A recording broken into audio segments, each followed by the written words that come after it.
SIPRI ने एक report जारी की है जो कि भारत के ऑपरेशन सिंदूर से मुतल्लिक है।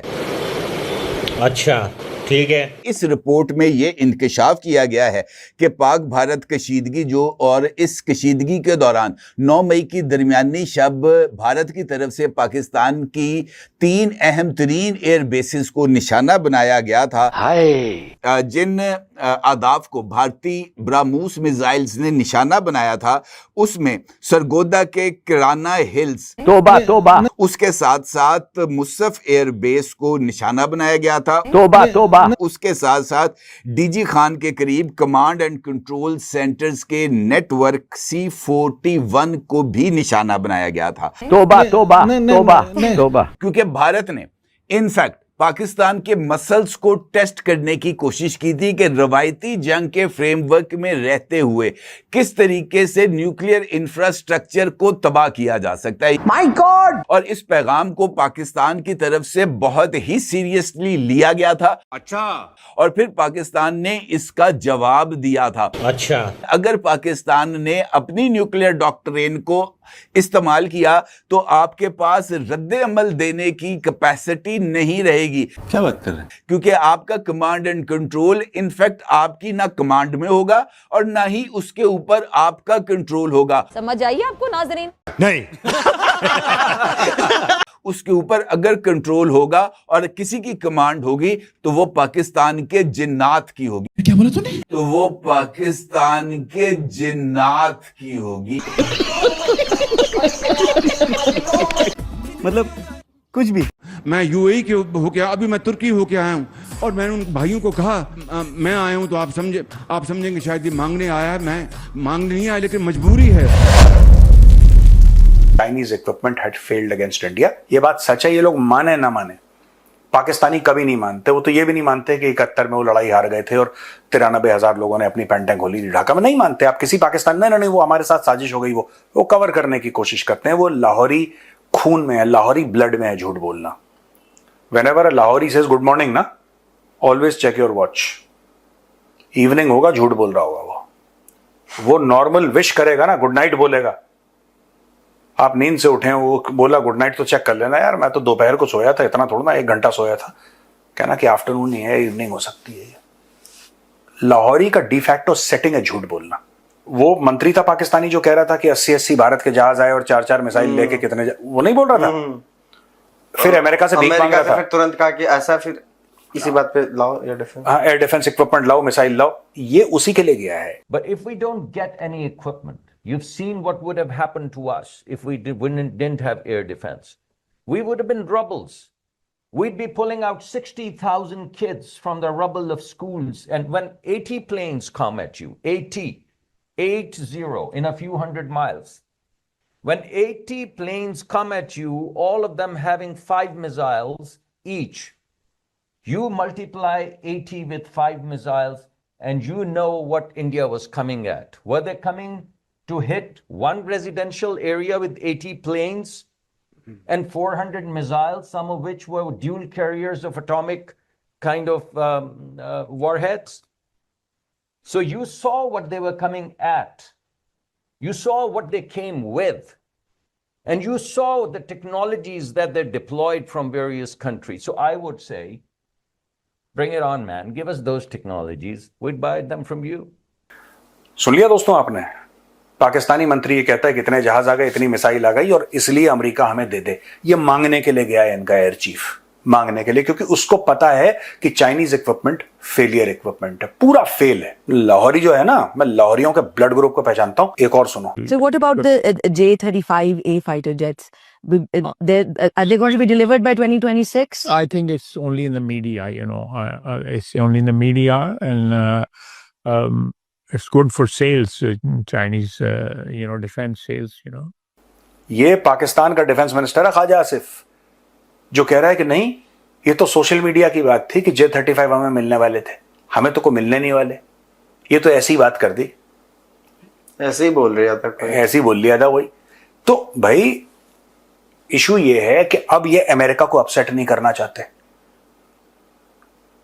वही तुर्की कर रहा है। पहले आपने रूस से S-400 खरीदे, अब आपको जब F-35 चाहिए तो आपने बोला S-400, वो तो मैं मजाक कर रही था, तुर्की मजाक कर रही था, तुर्की ने अलग करे, बोला F-35। तो भैया ये सब फ्रॉडबाजी करते हैं, ये सब। वो गया है अमेरिका से वेपन्स मांगने के लिए, और एयर डिफेंस पे, और अमेरिका देगा पाकिस्तान को, आप देख लेना, अमेरिका देगा। अमेरिका भविष्यवाणी है, एक और भविष्यवाणी मैं बता रहा हूं, पहले मना करेगा, उसको वेपन मिलेंगे, आप 6 महीने के अंदर सुन लेंगे by the end of this year कि America has in principle agreed to help Pakistan with defence equipment, और वो डिफेंस इक्विपमेंट होगी एयर डिफेंस इक्विपमेंट, क्योंकि पाकिस्तान का बहुत हलवा बना है इसमें। अब आप ये बोलेंगे कि साहब हलवा बनाए तो बना है, क्यों अमेरिका इतनी हेल्प कर रहा है पाकिस्तान की? वो तो भारत पाकिस्तान के बीच वाला मामला है। अमेरिका क्यों इतना वो कर रहा है, हल्ला क्यों कर रहा है? अमेरिका इसलिए बीच में पड़ रहा है इस पूरे मामले में, इंडिया और पाकिस्तान के बीच में, फॉर द सिंपल रीजन कि उसको पाकिस्तान, ये पहली बार नहीं हो रहा है। जब पाकिस्तान ने अपने न्यूक्लियर वेपन्स बनाए थे तो टेक्नोलॉजी उन्होंने चाइना से ली, इनके तो इतनी बुद्धि थी नहीं। और ये जो था इनका वो खान, AQ खान, अच्छा, अब्दुल कदीर खान, जो इनका वो जो इनका न्यूक्लियर साइंटिस्ट, वो एक्चुअली मेटलर्जिस्ट है, वो न्यूक्लियर साइंटिस्ट नहीं है, वो चोर था सबसे बड़ा, उसने चोरी करके टेक्नोलॉजी लाई। ये वो he is not a nuclear scientist, को nuclear scientist, he is basically metallurgist by qualification, he is not a nuclear scientist, वो नहीं है, वो न्यूक्लियर साइंटिस्ट नहीं है, उसका कुछ और क्वालिफिकेशन है। वो ठीक है, न्यूक्लियर बॉम्ब उसने पाकिस्तान को चोरी वोरी करके, जुगाड़ करके, बट पाकिस्तान में चोरी करना ठीक है, अगर फायदा हो तो चोरी करना अच्छी बात है, वो फिर हलाल हो जाता है, हराम नहीं रहती चोरी। एनीवे, पाक भारत झड़प को मीडिया में एक रूटीन की कार्रवाई या एक रवायती जंग करार दिया गया था, लेकिन अब जो इंकशाफात सामने आए हैं उन्होंने इस लड़ाई की नौयत को यकसर तब्दील करके रख दिया है। एक इंटरनेशनल थिंक टैंक है जिसको सिप्री यानी Stockholm international peace research institute कहा जाता है। ये स्वीडन का एक थिंक टैंक है जो न्यूक्लियर हथियारों और उनसे मुतल्लिक खतरात का जायजा लेता है। सिप्री ने एक रिपोर्ट जारी की है जो कि भारत के ऑपरेशन सिंदूर से मुतल्लिक है। ये रिपोर्ट इस वजह से भी अहमियत की हामिल है क्योंकि इस रिपोर्ट में ये इंकशाफ किया गया है कि पाक भारत कशीदगी जो, और इस कशीदगी के दौरान 9 मई की दरमियानी शब भारत की तरफ से पाकिस्तान की 3 अहम तरीन एयर बेसिस को निशाना बनाया गया था। रिपोर्ट में इंकशाफ किया गया है कि भारत ने इस 4 रोजा लड़ाई के दौरान खास तौर पर 9 मई की दरमियानी शब सरगोदा के करीब एक पहाड़ी सिलसिले को निशाना बनाया था, जहां सिप्री के मुताबिक पाकिस्तान के एटमी तजुर्बात के लिए इस्तेमाल होने का इंकशाफ था इस पहाड़ी सिलसिले को।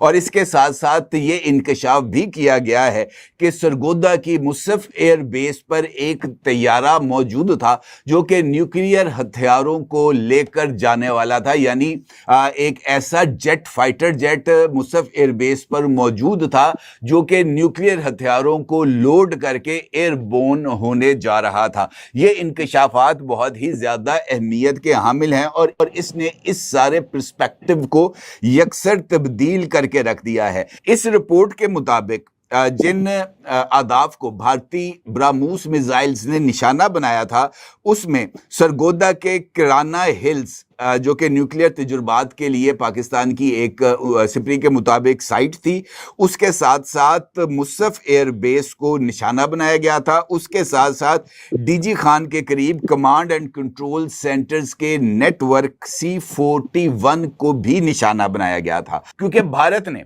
इनफैक्ट पाकिस्तान के मसल्स को टेस्ट करने की कोशिश की थी कि रवायती जंग के फ्रेमवर्क में रहते हुए किस तरीके से न्यूक्लियर इंफ्रास्ट्रक्चर को तबाह किया जा सकता है, या न्यूक्लियर इंफ्रास्ट्रक्चर को हिट कर दें, या न्यूक्लियर इंस्टॉलेशंस के करीब हिट करके ये पैगाम दिया जा सकता है कि हम आपके ऐसे ढांचे को हिट कर सकते हैं जिसके बाद आपकी फर्स्ट स्ट्राइक की या सिक्योरिटी डेटरेंस की सलाहियत मुतासिर हो सकती है। आपको याद होगा कि भारतीय वजीर आजम नरेंद्र मोदी ने अपने एक खिताब में इस बात का, जब उन्होंने न्यू नॉर्मल का जिक्र किया था, उन्होंने इस बात का इंकशाफ भी किया था अपने इस न्यू नॉर्मल डॉक्ट्रिन का ऐलान करते हुए कि हमें अब ये जो एटमी जंग की धमकी है ये हमें ना दी जाए, हम एटमी जंग की धमकी से नहीं डरेंगे। इसका मतलब ये है कि ये जो मिसाइल फायर किए गए थे मुसफ एयरबेस सरगोदा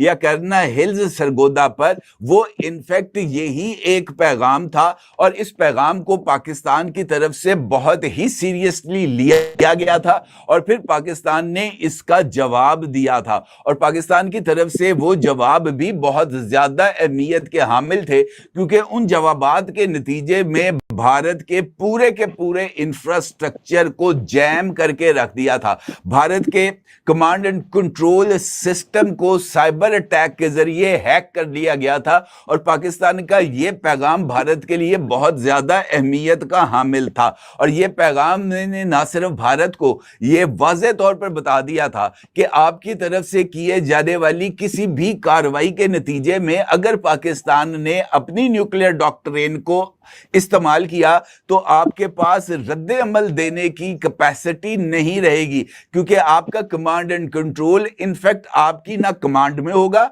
और ना ही उसके ऊपर आपका कंट्रोल होगा। उसके ऊपर अगर कंट्रोल होगा और किसी की कमांड होगी तो वो पाकिस्तान के जिन्नात की होगी।